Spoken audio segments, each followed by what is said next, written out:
Welcome dear students. आज का ये लेक्चर स्पेशली क्लास 10th के बच्चों के लिए हिंदी में हम फिजिक्स पढ़ रहे हैं। इस लेक्चर को हम नाम दे रहे हैं बेसिक लेक्चर। तो कायदे से ये लेक्चर 9th के बच्चे, 11th के, 12th के सब लोग पढ़ सकते हैं। जब कभी भी आप फिजिक्स पढ़ना शुरू करते हो तो आपको ये जानकारी होना चाहिए जो इस बेसिक लेक्चर में दी जाने वाली है। वास्तव में यहाँ पे हम बात कर रहे हैं कुछ छोटे छोटे सूत्रों की, कुछ बहुत फंडामेंटल भौतिक राशियों की। ठीक, स्टार्टिंग में जो नॉलेज हमें होना चाहिए फिजिक्स पढ़ने से पहले, फिजिक्स पढ़ना जब हम शुरू करते हैं तो हमें क्या आना चाहिए, इस बात को लेके आज हम बात करने वाले हैं। आप लोग एक कॉपी बना लीजिएगा और कॉपी में ये नोट कर लीजिएगा, ऐसा बेसिक लेक्चर करके नोट कर लीजिएगा। फिर देखो फिजिक्स पढ़ने में आपको कितना मजा आता है, कितना समझ में आता है। और ऐसे मोबाइल और हेलीकॉप्टर हो सकता है बड़े होके आप बना दो। आइंस्टीन न्यूटन क्या पहले से पैदा हुए थे? सब लोग अपने जैसे बिना कपड़े के पैदा हुए थे, 3-4 किलो के। इस दुनिया में आके आइंस्टीन न्यूटन बनते हैं। ठीक है, तो अच्छे से पढ़ना, मन लगा के पढ़ना। हो सकता है आप लोगों के अंदर कोई आइंस्टीन छिपा हो, भविष्य का न्यूटन छिपा हो, तो बता देना कि हमारे सर ने तो पहले ही बोल दिया था कि हम आइंस्टीन हैं। आ जाओ जरा देखते हैं। तो इसमें एक बात करते हैं भौतिक राशियों की। किसकी? भौतिक राशियां। तो भौतिक राशियां किन राशियों को कहते हैं? फिजिकल क्वांटिटीज इंग्लिश में बोलते हैं इनको, फिजिकल क्वांटिटीज। कौन सी राशियों को भौतिक राशियां कहते हैं? तो इसकी परिभाषा आप लोग याद कर लेना, 11वीं क्लास में होंगे, हम और विस्तार से खूब अच्छे से समझाएंगे। वे राशियां भौतिक राशियां कहलाती हैं जिनको हम प्रत्यक्ष या अप्रत्यक्ष रूप से नाप सकें और जिनकी सहायता से भौतिकी के नियमों की व्याख्या कर सकें। सुन लिया? मतलब ऐसी राशियां जिनको प्रत्यक्ष या अप्रत्यक्ष रूप से नापा जा सके एवं जिनके पदों में भौतिकी के नियमों की व्याख्या की जा सके, भौतिक राशियां कहलाती हैं। परिभाषा सुन ली, 2 बार वीडियो को रोक के पॉज करके चला के याद कर लो, लिख लो, है ना। जिन्हें हम नाप सकें और जिनकी सहायता से भौतिकी के नियमों की व्याख्या कर सकें। उदाहरण आपने सुने हुए हैं। ठीक, कौन कौन से? खूब सारे लिख दो। लंबाई, द्रव्यमान, समय, ताप, विद्युत धारा, त्वरण, संवेग, बल, कार्य। मैं बोल रहा हूं, आप लोग लिखिए, मैं बोर्ड पर नहीं लिखूंगा। बल, कार्य, रेखीय संवेग, ऊर्जा, कोणीय संवेग, त्वरण आदि। ठीक है, ये सब क्या है? ये सब है भौतिक राशियां। ठीक, तो जब भी हम फिजिक्स पढ़ते हैं तो हमें इन भौतिक राशियों के मात्रक अगर पता हो तो पढ़ने में मजा आता है, और मात्रक अलग अलग पद्धतियों में अलग अलग होते हैं। ठीक है, तो देखेंगे जरा, इधर हम बात कर रहे हैं मापन की पद्धतियां, सिस्टम्स ऑफ मेजरमेंट, मापन की पद्धतियां। तो शुरू में क्या हुआ था बच्चों? केवल 3 भौतिक राशियां ही ली गई थी, लंबाई, द्रव्यमान और समय। 3 भौतिक राशियों के ही मात्रक बनाए गए थे दुनिया में पहले। ठीक है, तो इनके लिए अलग अलग स्थानों पर अलग अलग पद्धतियां प्रचलित थी।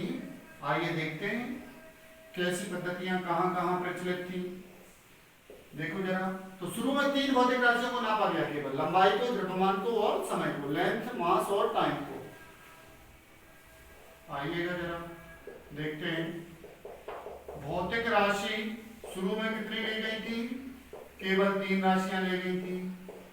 मापन की पद्धति इन 3 के हिसाब से बनाई गई। तो दुनिया में जो 3 पद्धतियां सबसे पहले प्रचलित थी, न्यूटन और गैलीलियो के समय की फिजिक्स थी। जब तक फिजिक्स छोटी थी, फिजिक्स का जब क्या हो रहा था, विस्तार हो रहा था। फिजिक्स जब छोटी थी, जैसे मकान का एक कमरा रहता है या कोई एक बच्चा पढ़ता है, शहर में जाके किराए से रहता है, फिर धीरे धीरे वो अच्छा बनता है, फिर उसकी शादी होती है, फिर उसके पास बहुत पैसे आने लगते हैं, फिर वो बड़ा घर बनवाता है और बड़ा, ऐसा होता। तो ऐसे ही फिजिक्स में क्या हुआ, शुरू में जब केवल यांत्रिकी की, अब आपको अभी समझ में नहीं आएगी ये बात, आप ये समझिए फिजिक्स जब शुरू हो रही थी तो उस समय केवल तीन भौतिक राशियों से काम चल जाता था। कौन कौन से? लंबाई से, द्रव्यमान से और समय से। तो तीन पद्धतियां दुनिया में प्रचलित थी। एक पद्धति कहलाती सीजीएस, सीजीएस को हिंदी में बोलते हैं सा पद्धति। एक है एफपीएस, ये होती है फा पा सा पद्धति। और एक एमकेएस, इसको बोलते हैं मा का सा। बिल्कुल जल्दी जल्दी बोलो, सागा सा पापा सा मा का सा। ऐसे लगता है जैसे लड़ रहे हो, कोई को गाली बक रहा हूं। सागा सा पापा सा मा का सा, ठीक। तो ये हिंदी में इनके नाम थे, सागा सा, पापा सा, मा का सा। ये पद्धति कहाँ प्रचलित हुई? सीजीएस पद्धति प्रचलित हुई, ये कहाँ खोजी गई? फ्रांस में, फ्रांस में खोजी गई। एफपीएस कहाँ खोजी गई बेटा? ये ब्रिटेन में खोजी गई। और ये कहाँ खोजी गई? ये भी फ्रांस में खोजी गई। तो आजकल वास्तव में इसका कोई उपयोग नहीं होता। उपयोग का होता है दोनों पद्धतियों का, जो कि फ्रांस में खोजी गई है, ठीक। सीजीएस पद्धति में लंबाई का मात्रक होता है सेंटीमीटर। क्या संकेत लिखा है मैंने? सेंटीमीटर होता है। इसके बाद जो लोग डॉट लगाते हैं वो गलत है, डॉट नहीं लगाया जाता, सेंटीमीटर। द्रव्यमान का मात्रक होता है ग्राम, इंग्लिश में भी लिखते चलें, सेंटीमीटर, ग्राम। और समय का होता है सेकंड, संकेत स्मॉल एस, ओके। एफपीएस में फुट, इससे पढ़ो ना, सीजीएस लंबाई, द्रव्यमान, समय, खुद याद करो, अपने आप से याद हो जाएगी। Centimetre, gram, second. FPS foot, pound, second. Foot, pound और सेकंड, ठीक है। इसका यूज नहीं होता, इसकी जरूरत नहीं पड़ती। पाउंड का कोई संकेत यूज नहीं करते, ठीक। Foot, pound, second. तो पाउंड ही लिख देते हैं ये, लेकिन चलन में नहीं है, साइंटिफिक यूज में नहीं है, इस पद्धति का उपयोग नहीं होता। हम याद करेंगे सीजीएस और एमकेएस के लिए, ठीक। एमकेएस नाम से दिख रहा है, मीटर, किलोग्राम और सेकंड। ये क्या है? मीटर है, संकेत स्मॉल एम है, डॉट नहीं लगाना है, ठीक है, डॉट नहीं लगाएंगे। मीटर, ये है क्या? किलोग्राम, हिंदी में इसको बोलेंगे किग्रा। और ये है सेकंड, ठीक। तो शुरू में केवल तीन भौतिक राशियों को नापा जाना था, लंबाई, द्रव्यमान और समय के लिए, ठीक। इसलिए जो भी मापन की पद्धतियां विकसित हुई वो इन तीन भौतिक राशियों के आधार पर ही थी।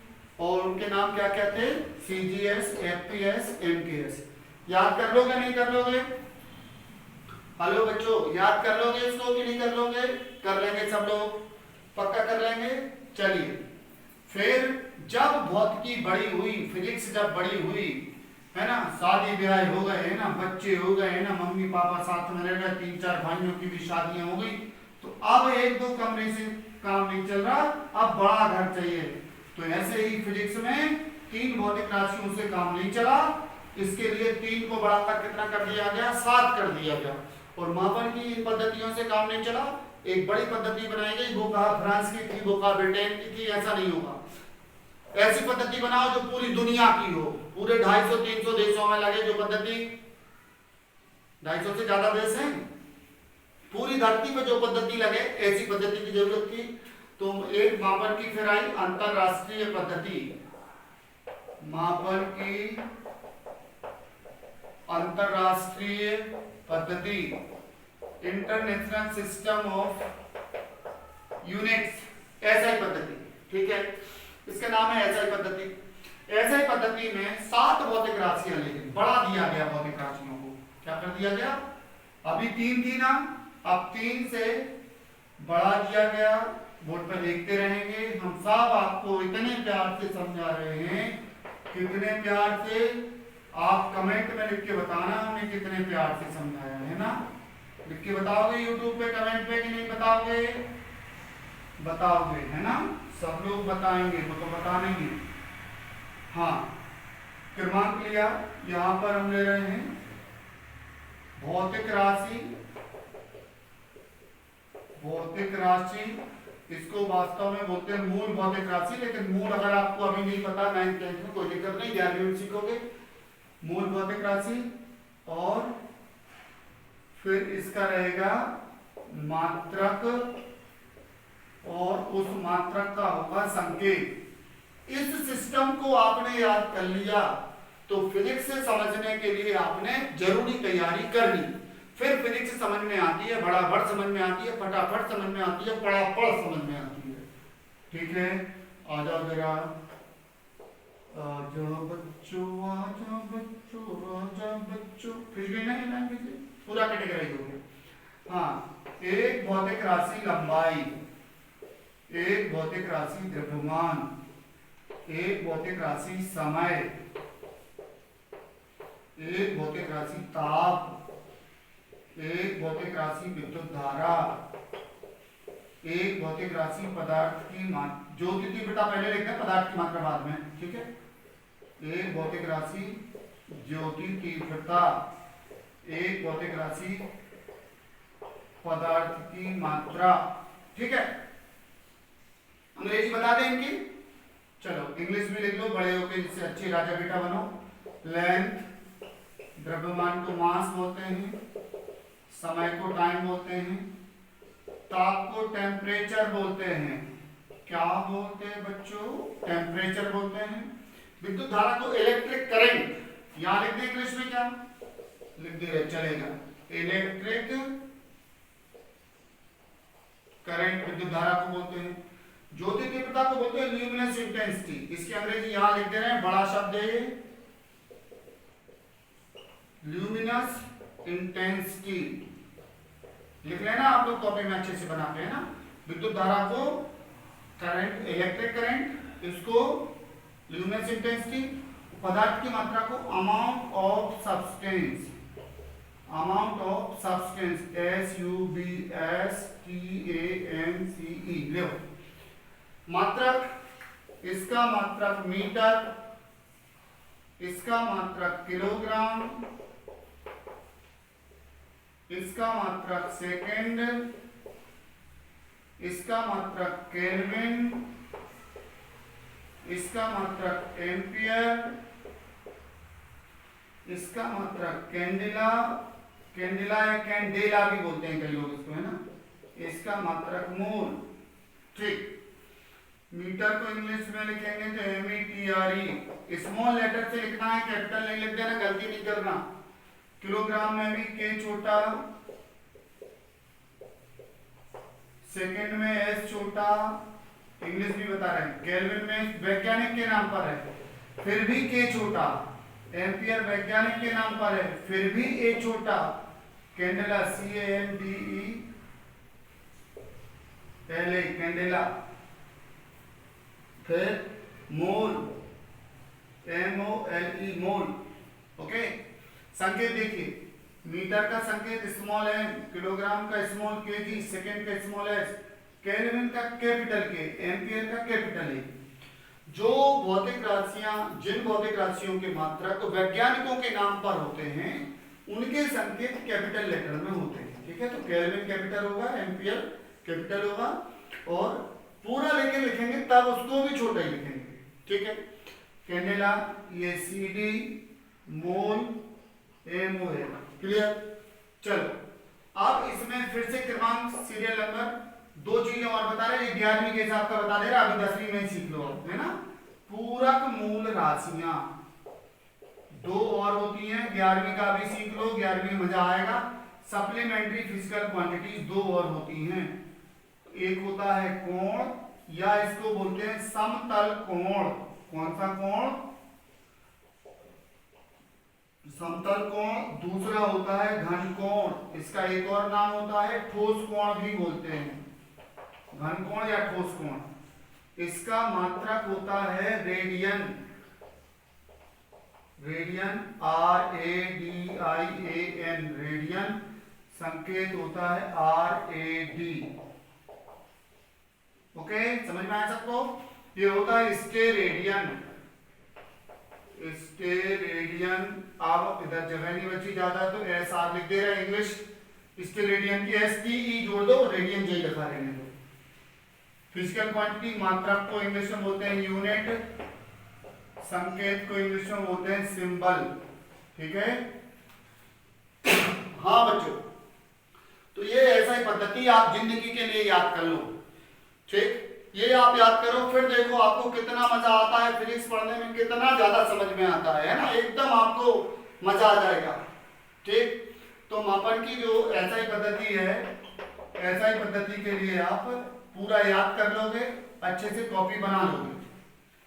बना लोगे नहीं बना लोगे? पक्का बना लोगे सब लोग? ठीक है, बनेगा ना। चलो आओ एक दो मात्रक निकालना बताते हैं अब इसी से कैसे बनाए जाते हैं। जैसे 9th में आपने पढ़ा था चाल, चाल बराबर क्या होता है? दूरी बटे समय। तो इसका ऐसा ही मात्रक क्या होगा बताओ? बताओ, दूरी को काय में नापोगे आप? यहां से बताओ, किलोग्राम में, एम्पियर में, काय में नापोगे? सबको दिख रहा है दूरी मीटर में नपेगी, वो बटे समय तो सेकंड, तो मीटर प्रति सेकंड होता है इसका दूरी का मात्रक।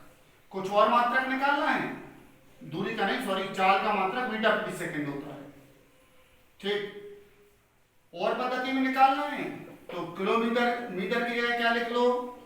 अन्य मात्रक कोई कहता है कि और बताइए आप चाल के मात्रक बताइए, तो दूरी का मात्रक किलोमीटर में भर दो, समय का मात्रक घंटा में भर दो, तो किलोमीटर प्रति घंटा हो गया। नहीं समझ में आ रही बात? मान लो ये नहीं कर रहा, कोई कर रहा है कि इसको हम भर रहे हैं क्या है? मीटर में। ठीक है, तो मीटर भर दो, मीटर तो अपन भर ही चुके हैं यहाँ। मीटर प्रति मिनट भर रहा है कोई, तो मीटर प्रति मिनट हो जाएगा, यानी ऊपर समय का मात्रक आएगा, ऊपर दूरी का मात्रक आएगा, नीचे समय का मात्रक आएगा, तो बन जाएगा चाल का मात्रक। ठीक है, अब जैसे हमने बोला कि आप निकालो वेग का मात्रक, तो वेग बराबर होता है विस्थापन बटे समय। पढ़े हो ना ये 9th में? तो मात्रक कैसे बनेगा? ऐसा मात्रक बताओ। विस्थापन को कहां नापेंगे? विस्थापन भी वास्तव में दूरी ही है, तो विस्थापन को मीटर में नापेंगे, समय को सेकंड में नापेंगे, तो ये भी मीटर प्रति सेकंड होगा। इसका मात्रक भी ऐसे बनेगा, बन जाएगा नहीं बन जाएगा? तो इस तरह से हम मात्रक बनाते चले जाएंगे। एक भौतिक राशि हमने ले ली संवेग या रेखीय संवेग। 9th में आपने पढ़ा है द्रव्यमान गुणित वेग को संवेग कहते हैं। द्रव्यमान का और वेग का मात्रक मिला दो तो संवेग का मात्रक बन जाएगा। बताओ क्या बनेगा इसका ऐसा ही मात्रक? बताओ, द्रव्यमान का ढूंढो, यहाँ से ढूंढो लिस्ट में द्रव्यमान का मात्रक क्या है? किलोग्राम है, तो द्रव्यमान का हो गया किलोग्राम, और वेग का इकट्ठा है पूरा, किलोग्राम इंटू मीटर प्रति सेकंड। बनेगा कि नहीं बनेगा? अरे बनेगा ना। एक और लिख लो, अच्छा त्वरण है। त्वरण क्या होता है? वेग में परिवर्तन बटे समय। पढ़ा है कि नहीं पढ़ा? वेग में परिवर्तन बटे समय होता है त्वरण का मात्रक। तो ऊपर वेग का मात्रक, नीचे समय का मात्रक। वेग का मात्रक क्या आएगा? वेग का मात्रक जो है मीटर प्रति सेकंड, मीटर प्रति सेकंड, और समय का मात्रक 1 सेकंड और आया नीचे, ऊपर जाके एक घात ऋण और हो जाएगी, तो ये क्या हो जाएगा? मीटर प्रति सेकंड स्क्वायर। तो त्वरण का मात्रक क्या हो गया? मीटर प्रति सेकंड स्क्वायर। ठीक है बच्चों, तो इतना आप बेसिक कॉपी में, अपने एक कॉपी के शुरू में बेसिक लेक्चर ये नोट कर दो, फिर देखो फिजिक्स समझ में आएगी। तो अगले आने वाले लेक्चर्स में आप इंतजार कीजिए। पूरी फिजिक्स हम यूट्यूब पर ही पढ़ाएंगे। अपनी क्लास के पूरे बच्चों को, स्कूलों को बता दो कि इस बार फिजिक्स अनिल सर से सीखना है। पूरी फिजिक्स यूट्यूब पर आने वाली है। ठीक है, तो जितने जो भी बच्चे हों उनको ये लिंक भेज दो कि वो सब्सक्राइब कर लें चैनल को। हमारा नंबर भी लिखा है यहाँ पे, ये भी दिख रहा है, तो डायरेक्ट आप हमसे भी बात कर सकते हो। अगर कभी कोई चीज समझ में नहीं आती है तो आप पूछ सकते हो, है ना। ओके बच्चों, फिर मिलते हैं अगले लेक्चर में। ठीक, तब तक के लिए बाय बाय।